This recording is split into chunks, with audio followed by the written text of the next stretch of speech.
এভাবে খুব বেশি দিন পালিয়ে থাকতে পারবো না আমরা।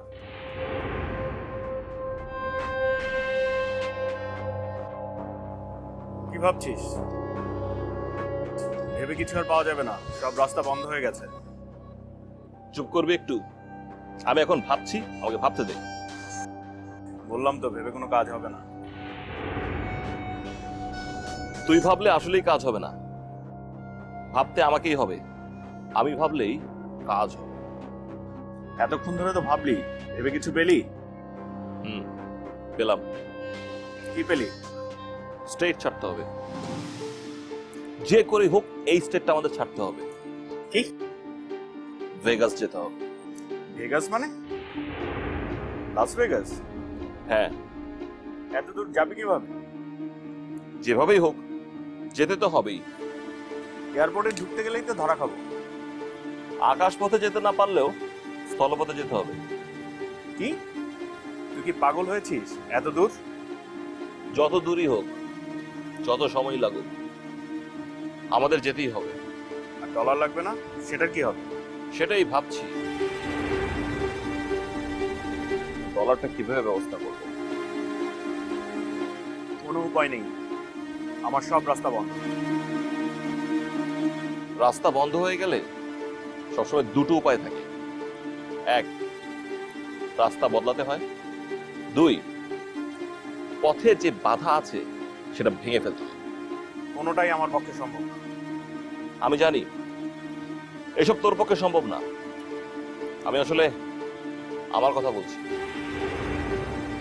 যা করার আমাকেই করতে হবে। কি করবি?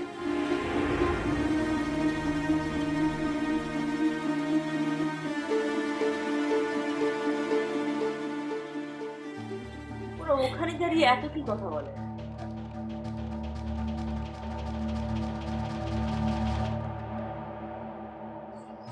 Thank you so much. কিন্তু আঙ্কেল, আপনার সাথে এভাবে দেখা হবে আমি কল্পনাই করতে পারি। কিন্তু আপনি আপনি কৌশিক কিভাবে চেনেন? কৌশিক তো কখনো আপনার নাম বলেনি। তাছাড়া মীরার কাছেও তো কখনো আপনার কথা শুনিনি। মীরার নাম শুনলাম মনে হয়। কি হয়েছে মীরার? কি শুনুনি? দেখো দেখো কে এসছে। আঙ্কেল, ও হচ্ছে আমার ওয়াইফ সীমানা। আচ্ছা আচ্ছা। সালাম আঙ্কেল। ওয়ালাইকুম সালাম। উনি হচ্ছেন মাজেদ আঙ্কেল। ও আচ্ছা আচ্ছা, কৌশিকের চাচা, বুঝেছি। আমাকে অবশ্য কৌশিক বলছিল যে আপনারা দুজন আসবেন, আরেকজন আসেনি। হ্যাঁ, ওনার মেয়ে মীরা।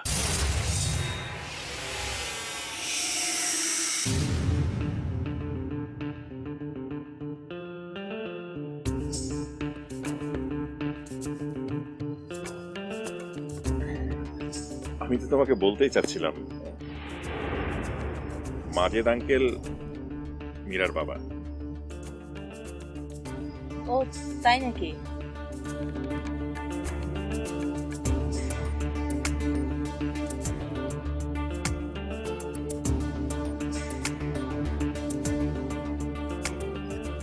তো মীরা আসেনি কেন?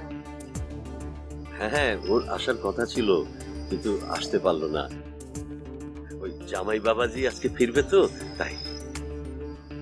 ও আসে। ভাগ্যিস আসেনি, বেঁচে গেছে।